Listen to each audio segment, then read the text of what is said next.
आं नैबे आंनि फेसबुक पेजाव मोननैसो आं खेंफोरथि होनो नागिरदों। जोंहा बयजोंबो हांख्रायनानै लाबोजाग्रा मेल मिटिं, धर्मनि मिटिं, स्कुल कलेज बिथांखौ बयबो बिबुंथि होनो, एडभाइस होनो होननानै लिंहरो, मटिभेसन होनो लिंहरो। मानोना जोंहा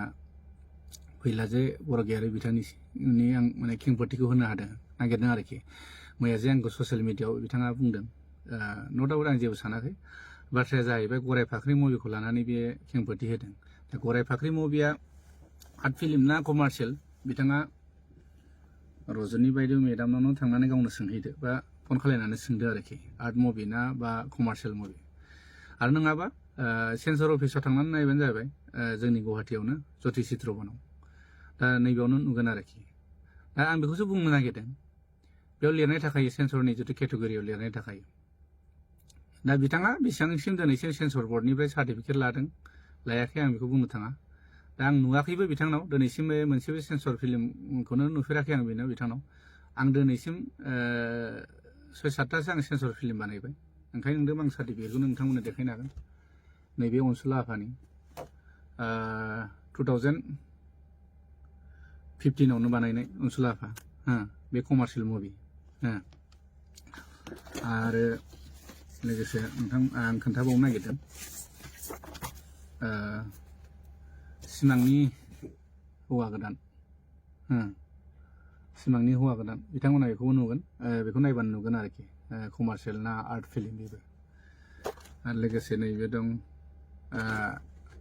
सनानि न'खर, आंनि 2018नि सिनेमा, बेयावबो मिन्थिगोन आरो हिर'नि दं, हिर'नि सार्टिफिकेटआ माने बेलेगाव थाबाय। आं नायनो दङ, नांगौबा आं नोंथांमोननो होनो हागोन, आरो फिल्मखौ नायबानो नोंथांमोन मोनसिगोन आरोखि। थांखि गैयै समाज, बेखौबो आं सेन्सर खालायदों।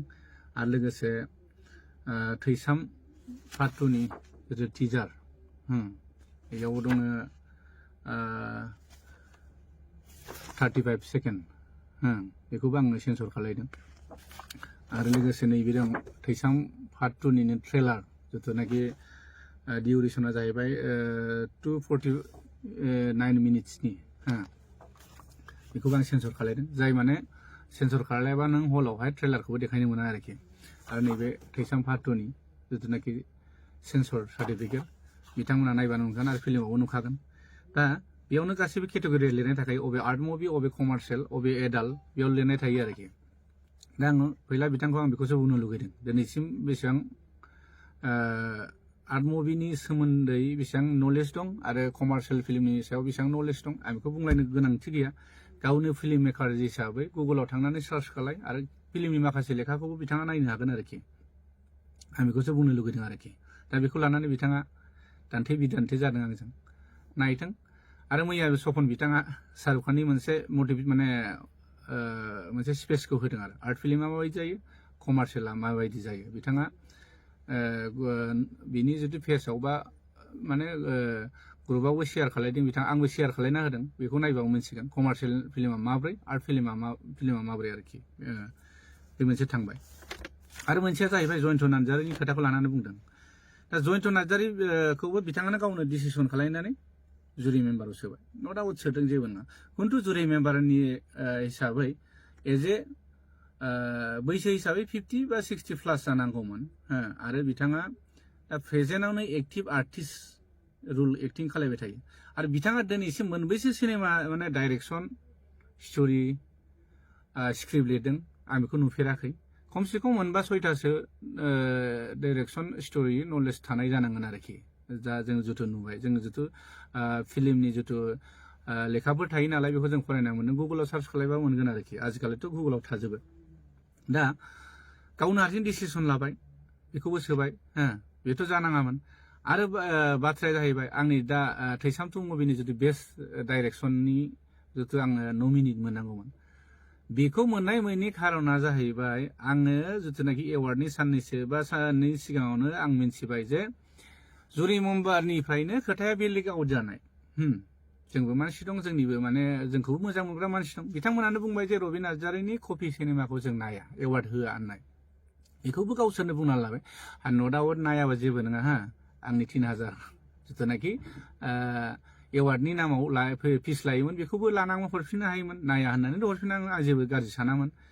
दिनै मानो नोंसिनिफ्राय खोथाया लिक आउट जाबाय थाखो नैबेनि थाखायसो आं बिबुंथिखौ होनो गोनां जादों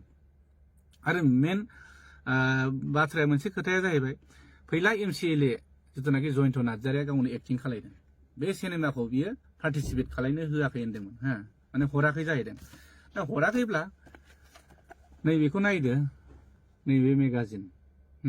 बे मेगाजिना थांनाय नैबे 6थि सेरेमनि एवार्डनि थाखाय बानायनाय आरो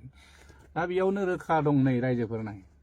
फैला MCLA सावथुनखौ नायदो नोंथांमोना बेयावनो नुबाय आरोखि दा फैला MCLA सावथुना बेयावनो रोखा रोखा 6थि फिल्म एवार्डआव पार्टिसिपेट खालायनाय दंखाथारो होमबा मा हिसाबै बेयो आंनि सिनेमाखौ आं पार्टिसिपेट खालायाखै होनो हागोन जेबो साना माने खोथाया बेहा बुंबानो जायो नालाय टेलेन्टेड मानसिनि आरो मटिभेसन होग्रा जायनाखि स्कुल कलेजाव बिथांखौ मटिभेसन खालायनो स्पेस होनो बिबुंथि होनो माने लेंहरो नालाय आलासि हिसाबै बे हिसाबै बे थगायनाय मानायखौ जेबो साना माने बा माने जेबो साना आरो सोरखौबा मोसा लख्रा सैमा बा सोरबा बोरमा बे बुंनाया बेहा जेबो साना माने बिनि बुंनांगौ मटिभेसनसो माने गथ'फोरखौ बिदि स्पेस होबोयै जादों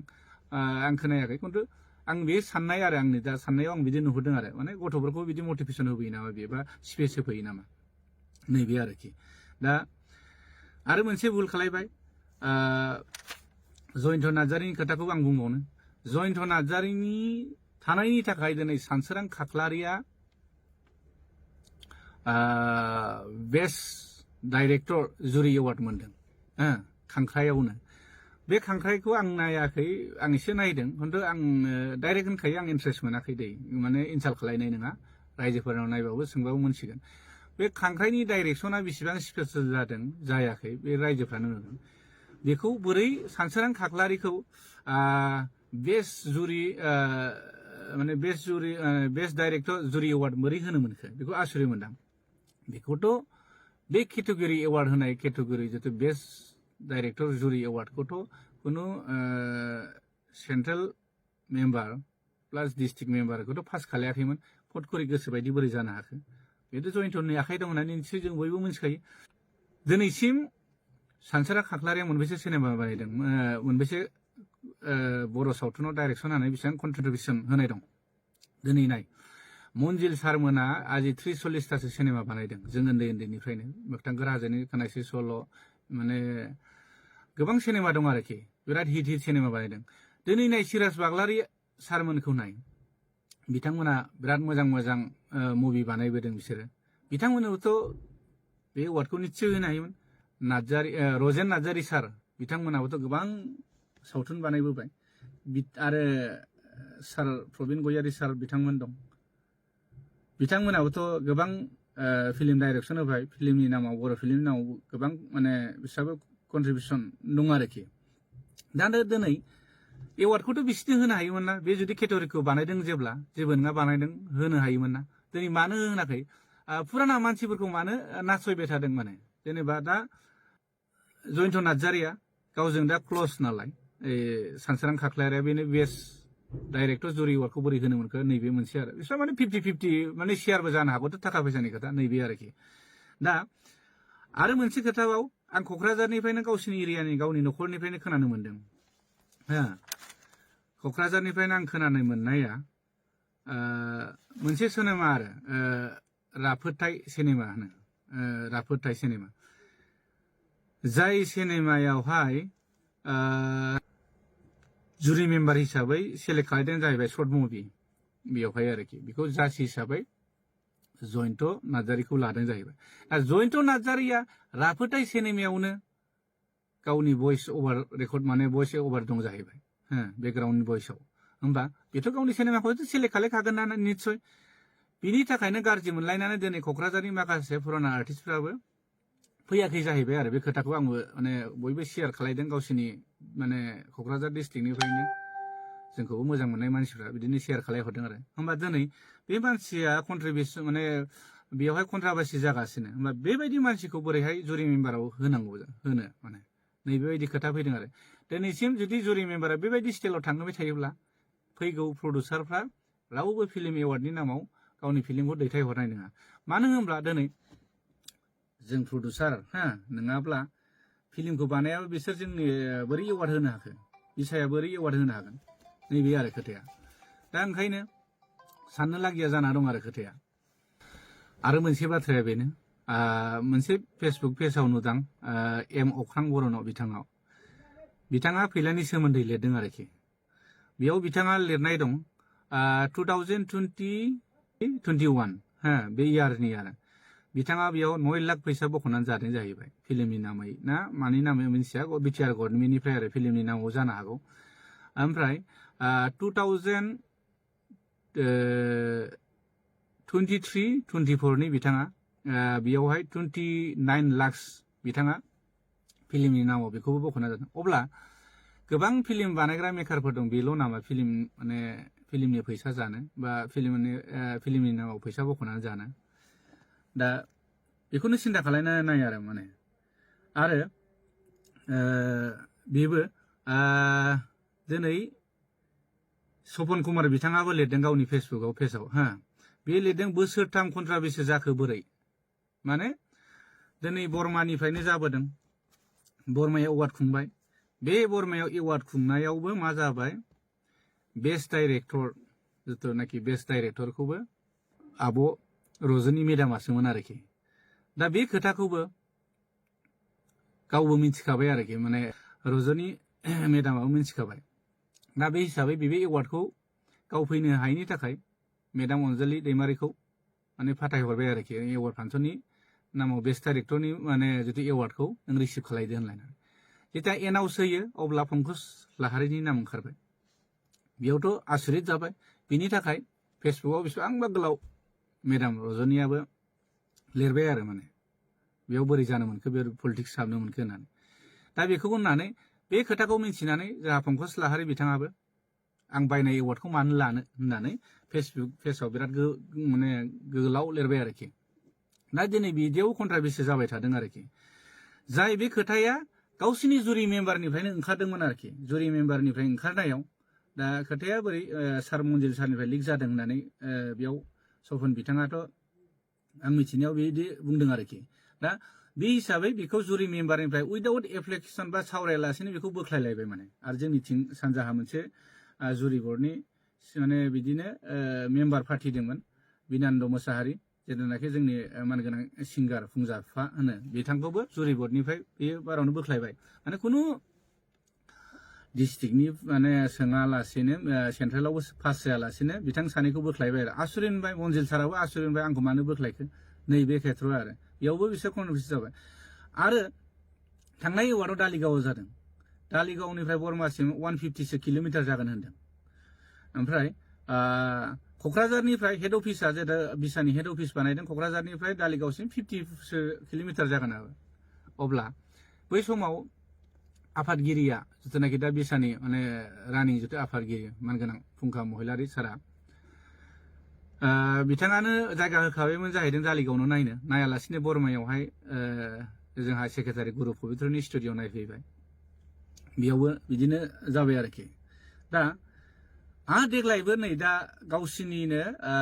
जिथु बर्मायाव जानो गोनां जिथु गुवाहाटियाव जानो गोनांमोन बे बुस्थुआ गुवाहाटिनिफ्राय बेसेबांबा डिस्टेन्सआव होमबा गुवाहाटियाव जानो गोनाङाव गुवाहाटियावथ' नायनो हायोमोन बा क'क्राझार माने दिनै बर्मायावल' मानो नायबाय थाखो दा एखे लोगोयै बेयावनो जुरि बर्डनि मेम्बार थाबाय सोरनिबा फिल्म गोनां मानसिफोर थाबाय बेयावथ' बे निस्सय बे जाखागोन बे निस्सय जागोन आरो खोनानो मोनबावदों जोंनि केसेट हैग्रा गथ'फोरनिफ्राय जों खोनानो मोनदों सिनेमाया ओरै प्ले जाबाय थायो फारसेथिं जुमाय ज' ज' लोंलायबाय थायो ओरै होननासो खोनाबावदों आरोखि आं खोनानायसो बेसेबां सैथो खिन्थु केसेट हैग्रा गथ'फ्रा बे बाथ्राखौ बुंदों आरोखि माने जोंनि प्रडिउसारफ्राबो खोनानानै गाज्रि मोनदों आरो बेनिखायनो सपन कुमार बिथाङाबो दोरदनाया बेफोरनिफ्राय जादों आरो दिनै फुराना मानसिफ्रानो दोरोदलांगासिनो आरो फुराना मानसिफोरखौ दिनै बिसोरो सनमान होनो हायैया माने बिराद दुखुनांथाव बाथ्रा जादों आरो जेनेबा बे आरोखि दिनै जोंहा मानगोनां सेक्रेटारि गुरु पबित्रआ बोसोरथाम दिनै जों 6 बोसोर जाबाय बे रानिं जानाया खिन्थु बिनि सिगां मा होनो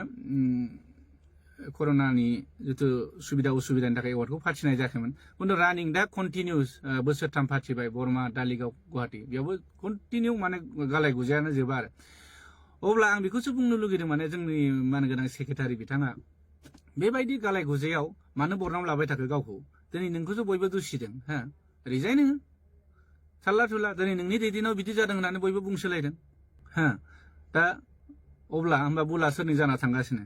दिनै नोंसिनि दैदेनाव बिदि जानो थांदों सिगाङावहाय जिथु सार दीपक रामसियारिनि दैदेननाय समाव बिदिथ' जाफेराखैमोन कुनु गुलाय गुजाय जाबाय बिराद मोजाङै थांदोंमोन आरोखि नैबेखौ नुदों आरो दा बुस्थुआ जाहैबाय माने खोथाया जाहैबाय आरोखि बेफोर गासैबो फैलानि आखाइ दंजोबो आरो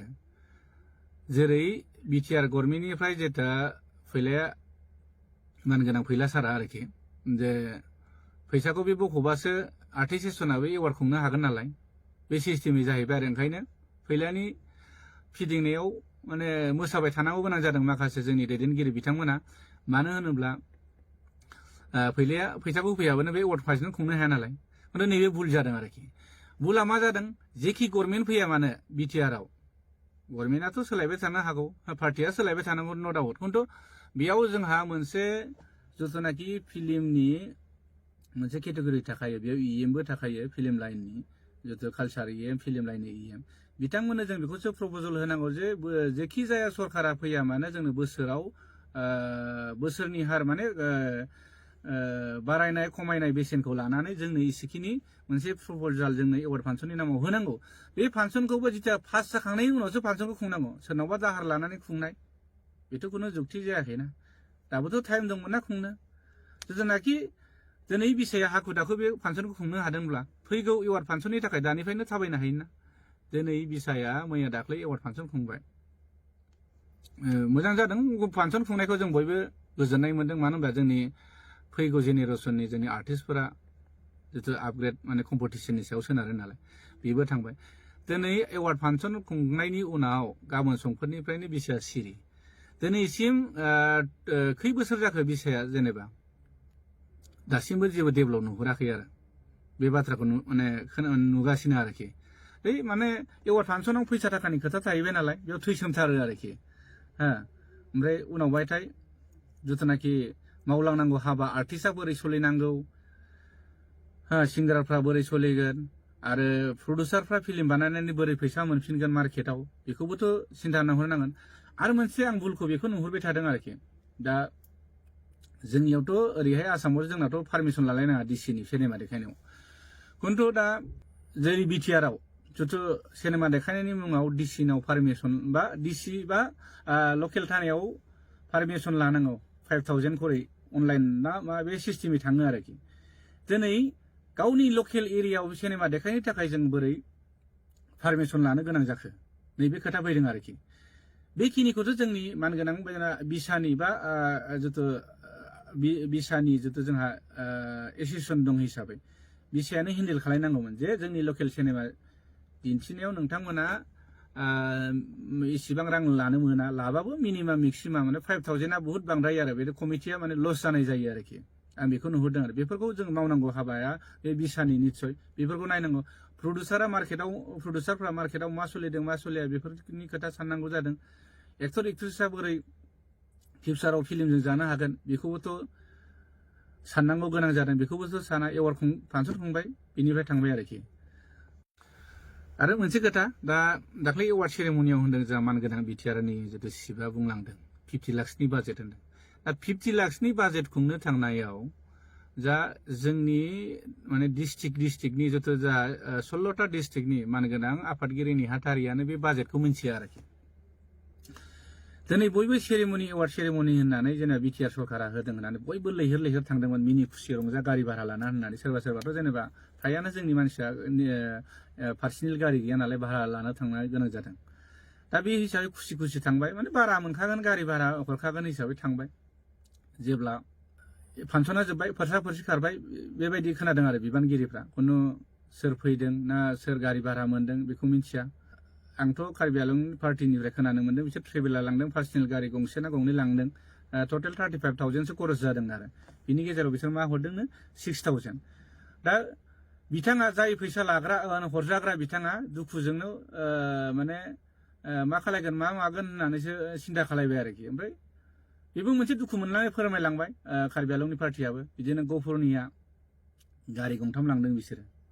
गारि गंथामजों 11,000 थाखा हरदों जाहैबाय बेयावबो बिसोरबो दुखु मोननाय खोनादों दिनै बुंनोसो हायाखै बिसोरो आरो बिदिनो क'क्राझार पार्टि दं ओरै बिथां मिथुराम फंबायाबो बेबो बिराद दुखु मोनदों जाहैदों मोसानो लाबोदोंमोन बेबो रां मोनलाङाखै माने बांसिनानो मोनलाङाखै आरो बाथ्राया बेयाव मोनसे पार्टिसिपेटआ मोसानायनि नामावल' फैसा हरदोंनो बेयावबो होमबा मोनब्रै डिस्ट्रिक्टआवल' आर्टिस्ट थाबाय नामा ओरै होमबा मानोथो 16टा बा 16 जिल्लाखौ लानानै मानोथो नैबे बिसाखौ खुंनाय जायो होमब्ला जोंनि गफुर बा सिमोनसापुरनि सोरबा राङापारा सोरबा कार्बि आंलंनियाबोथ' बेयाव मोसाहैनो हानाय मानसि दंमोन ना दा बाथ्राया बे दिनै बेफोरनिबोथ' अडिटखौ होनाय नङा बिसोरो जेसेबां जादों बे केलेंकारिया जाबाय थादों आरोखि ओंखायनो अडिटबो गैया बिनिफ्राय अडिटबो गैला ओमफ्राय मा जागोन आं बेखौनो सानदों जोंनि गफुराव खुंनानै नायफै आं ओंखामखौ सेस्था होजोबगोन 4 लाख 5 लाख थाङो आङो ओंखामखौ आं बानजोबगोन नोंसोर दाना गफुरसिम फैनानै गारि भाराखौ नायनायनायनो मोनसिगोन क'क्राझारनिफ्राय गफुरसिम फैबा बेसेबां जायो गुवाहाटीनिफ्राय फैबा बेसेबां जायो मुसलपुर बरमानिफ्राय फैबा गफुरसिम बेसेबां खरस थाङो नोंथांमोना बेखौ नुगोन आरो फैगोन बोसोराव खुंफै आं हेल्प होगोन गासैबो जानाय लोंनाय गासैबो जेसेबां थाङो बोथिनै बोथिथामबा आं बेदरजोंनो जाहोजोबगोन जोंनि गफुराव खुंफै जुदि गोहो दंब्ला गारि भाराखौ नोंसोरो जुदि बेयावनो मिथिगोन बेसेबां गारि भारा बेसेबां खरस थाङो बेसेबां माने डिस्टेन्सनि सायाव बेसेबां थाव खामो जोंबोथ' गारि सालायनाय मानसि जोंबो मिथियो दा बेफोरखौ लानानै माखासे डिस्ट्रिक्टनि मानगोनां आफादगिरि नेहाथारिफ्राबो दुखु फोरमायदों बिसोरथ' होनदों माने बेबायदि आफादाव थाबाय थायोबा माने आफादखौथ' जों गाज्रि मोना बिसाखौ खिन्थु माखासे दैदेनगिरिनि बेले बेजेयाव जाबाय थादों मेन टारगेटआ दा फैलाया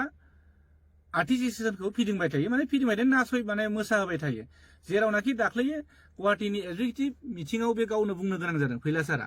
जे बिसायालायनो सोरबा फैलानि आन्दारावल' सोलिबाय थायो आरो निस्सय दिनै बे बाथ्राया नोंगौखायसो बे बाथ्राखौ बुंदों नों खोमायाव खोनानो मोनदों दा बेबायदि नोङो सासे बेसेबां बयजोंबो मान होजायो बयजोंबो सनमान होजायो बयजोंबो नोङो स्कुल कलेजाव नोंखौ धर्मनि मिथिङाव बिबुंथि होनो लिंहरो अब्ला नों बेबायदि गाज्रि मुंखौ लास्लायस्लाय बे आफादावहाय मानोथो लोब्बा थानो एक्टर हिसाबै एक्टिं खालाय नों बिसायावलाय माथो नांथाबबाय थादों दिनै थाखा फैसानि थाखायसो नांथाबबाय थादों आं बेखौ दिनै सिदा बुंनो गोनां जादों नों गाज्रिमोन दामोन आं बेखौ नट आउट दिनै नोंनि थाखायनो बयबो जाजोबदों होनना बयबो दिनै बुंनो हायियावसो बुङाखै माने आरो फैगा माने माखासे बिथांमोनाबो बुंगोन दिनै नों बुं आं बुंनायखौ गाज्रि मोननाङा नों फैला सार दा बाथ्राया जाहैबाय गासैनावबो लटारि गेले नोङो रावबोथ' डाइरेक्ट नोंखौ बुंनाय नङा नोंखौ बिबाननिफ्राय बा नोंखौ नैबे एवार्ड फांसनाव हाबसननाङा होननानै बुंनाय नङा नों लटारि गेले बयनिबो डिस्ट्रिक्टनि मानगोनां आफादगिरिफोरनि बिसोरनिफ्राय भटिं ला आंखौ मोजां मोनगोन ना मोना फैलाखौ मोजां मोनगोन ना मोना होननानै आरो जोंनि दा सालायनायखौ मोजां मोनदों ना मोनाखै बेखौ माने दाबो नों भटिं सिस्टेम नङा लटारि सिस्टेम गेले अब्लानो नोंनि रिजाल्टखौ मोनगोन सोर साबैसेया नोंखौ दिनै नोंनि बेबायदि एवार्ड फांसननि मुङाव बा फिल्मनि नामाव थाखा माने खालामनानै जाबाय थानायखौ आरोखि नों थांनाय बारावबो नोङो आदा मैथाखौ बिराद गाज्रि बुंहरदों जुमाय लोंनानै नोङो बेबोथ' बिराद दुखु मोनना थादों सानजानि हिसाबै दिनै सानजाहा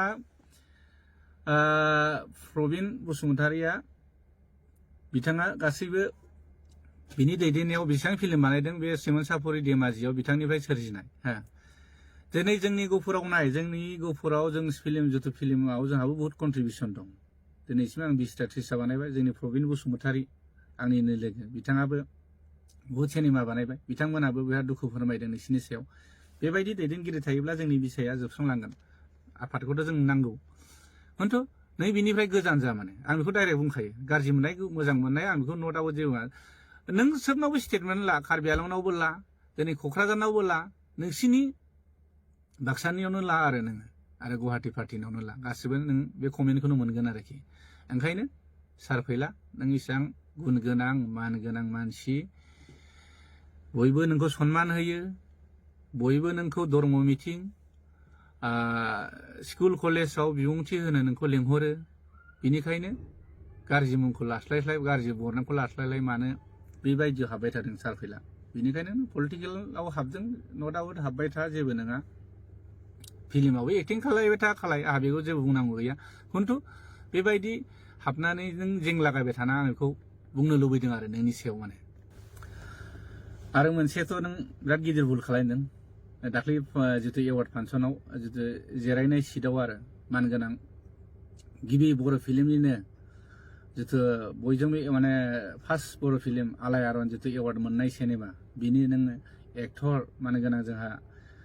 अमर नार्जारी सार जितु जों गोमबोर होनना मोनथियो बिथांनि पार्टि आरो बेजों लोगोसे बिथांखौथ' नोङो जिरायनाय सिटनिफ्राय माने एसे गोजानाव माने बेलेगथिं जिरायहैथिं होननाथ' नोंथ' साइड खालामदों बेखौथ' जोंखौ नुग्रा मानसि दं दा साराबोथ' बिराद माने दुखु मोनलांदों आरो माने बिसोरो जोंनि माने गुरु होननानै सानना लानांगोन जों अमर नार्जारी सारमोनखौ जोंनि बर' सावथुन मुलुगाव बिसोरनो फार्स्ट लामा देखायजेननाय आरो दा बिसिनि जायगाखौ नोङो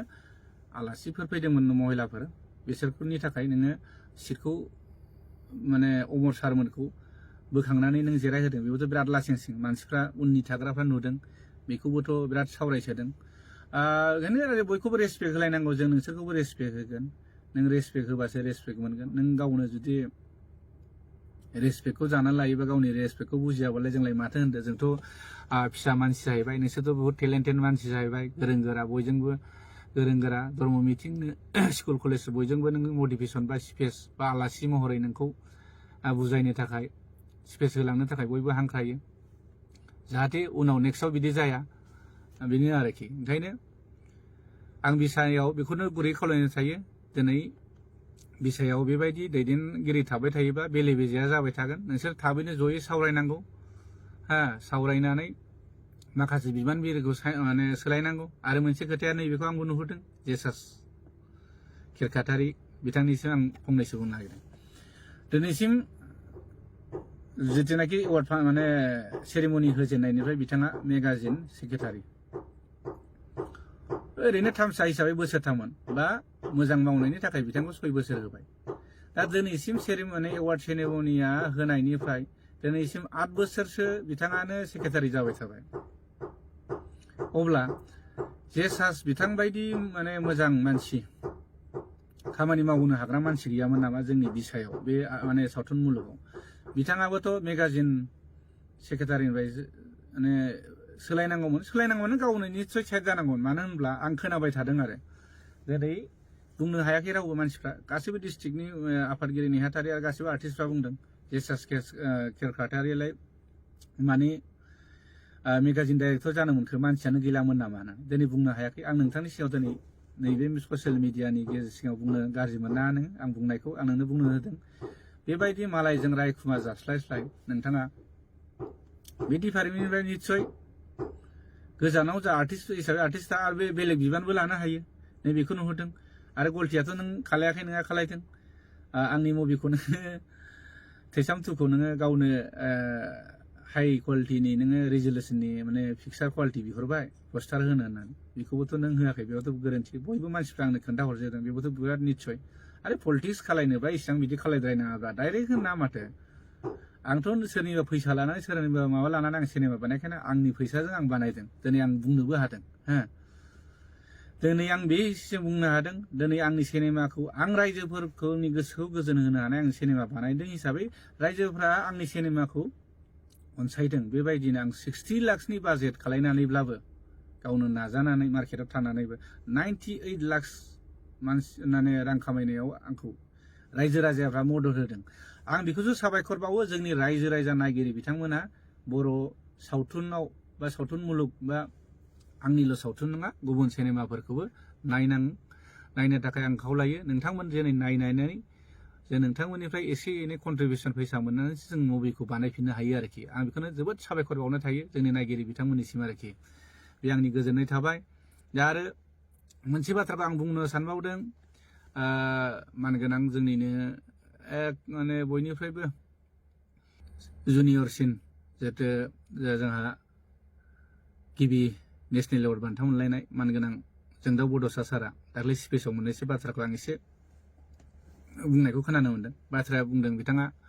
जोंनि बर' सिनेमाया दिनै गुवाहाटि बायदि कलाक्षेत्रआवहाय एवार्ड सेरेमनि होलायनो हाबाय। बे गोजोनथाव बाथ्रा। खिन्थु बिथाङा बुंदों मार्केटआ जोंना इन्टारनेसनेल नेसनेलआवबो बाहागो लाहैनो नांगौ जाहैदों आरो। दा इन्टारनेसनेल होननाय लोगो लोगो इण्डियानि बाहेरायाव जायो। दिनै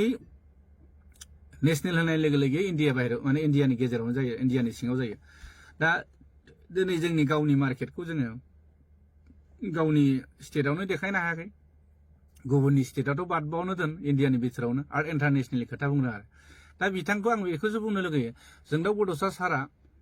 दिनैसिम मोनबेसे सिनेमाखौ बानायखो जेनेबा मोनथाम मोनब्रै बा मोनबायानो बानायबाय। प्रडिउसखौ दिनै मोनबेसे बिथाङा खालायखो प्रडिउस खालायनानै जे गावनि फैसा गारनानै बेसेबां जे सिनेमा बानायखो आं बेखौ नुवाखै आरोखि। बाथ्राया आं बेखौसो बुंनो सानदों दिनै गाव प्रडिउस खालायबा मिथिगौमोन फैसाया माबोरै रिटार्न फैयो अब्ला मिथिगौमोन आरो। दिनै जोंनि सिनेमाखौ जों मा खालायनांगौ गोनां जायो गोदोजों बे जोङो मा मिथिं दावथिङाव जों केसेट फानलाबोनो गोनां जाबोदों आरो बिसोरजों जोङो बर' सावथुननि थाखाय जों नांसोबनाय मानसि आरो दा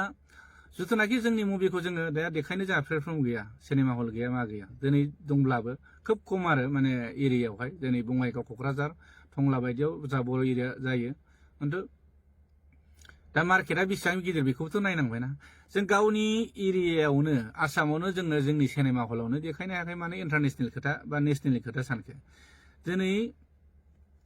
जोंनि फिल्म बानायग्राफ्रानो दिनै बेबायदि सेन्सर बर्डनि सार्टिफिकेटखौनो लाफेरा, बांसिनानो बहुत खम। होमबा बेखौ लाबासो नों हलाव देखायनो मोनगोन बा गुबुन स्टेटनि हलावबो देखायनो मोनगोन, अब्लासो नों इन्टारनेसनेलाव थांनो मोनगोन। दा बेफोरनि खोथाखौथ' जोंनि जुरि बर्डनि जिथु मानगोनां जोंदाव बड'सा साराबो साननांगौमोन आरो। दा उफाय गैया जों मा खालायनो गोनां जों फुजायाव जोङो मुभिखौ देखायो। बे फुजा समाव मा जायो बोथोरा गाज्रि अखा हायो। थांनाय बोसोरावबो थांनाय बाराव बहुत मोजां मोजां सिनेमा ओंखारदोंमोन, बिथांमोना बिराद लस जानाय ओंखारदों प्रडिउसारफ्रा, बाजेट गिदिर गिदिरनि सिनेमामोन। दा नैबे आरोखि जोंहा हलनि गोनांथिया बे। आरो दा जोंनियाव हला 6था ना मोनबा हल जादों होनदों, रौता ओमफ्राय बागानपारा सिमला ओमफ्राय रुनिकाटा सेरफांगुरि बिदिनो 6था ना मोनबा हल खुलिदों। दा नैबे जोंनि हलावबो जोंनि सिनेमायाथ' देखायनो मोननाय नङा। मानो देखायनो मोना होनबा जोंनि आर्टिस्ट एस'सियेसननि सार्टिफिकेटखौ लानानै बे सिनेमाखौथ' देखायनो मोना। मानो होनबा जोंनि आर्टिस्ट एस'सियेसननि सार्टिफिकेटआ जेबो भेलुआनो गैया। जास्ट जों जेनेबा मोनसे बिसानि बा मोनसे ससाइटिनि आन्दाराव होनायसो जों लायो आरोखि। दिनै बेफोरबायदि सेन्सर बर्डनि सार्टिफिकेट गैयाब्ला सिनेमा हलावबो दिन्थिनो होखाया आरोखि। होमब्ला गावनि सिनेमाखौ गावनि जायगायावनो देखायनो मोनाब्ला होमबा मा जानो, नैबे आरोखि। ओंखायनो आं बेखौबो बयखौबो बुजायो जोंनि प्रडिउसारफोरखौ, बयबो सेन्सर खालायनायनि नामावथ' बारा थाङा, 30,000 40,000 डिउरेसननि सायाव बारा 50,000 आरो। होमबा बेफोरखौ गारनो बानानै नोङो गावनि सिनेमाखौनो अपेनलि देखायनो हाया, गुबुन स्टेटआवबो देखायनोबो नों गिलं गिलं बेबायदि जायो आरोखि। दिनै आं जेरै हायद्राबाद सिनेमा हलाव देखायदों, बेंगलराव देखायदों, डिमापुराव देखायदों, इटानगराव देखायदों, बेबायदि देखायहैनो हानाय नङा आरोखि। खिन्थु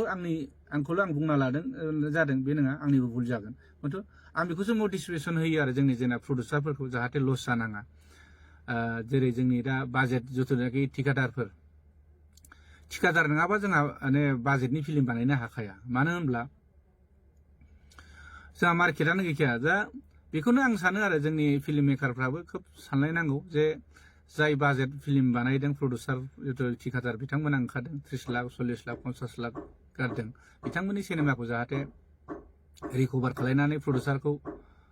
नेक्स्टआव जों मोनफिनो नैबेखौ साननांगौ आरो। ओंखायनो दा मार्केटआव जोंना बुहुत खस्थ' आरो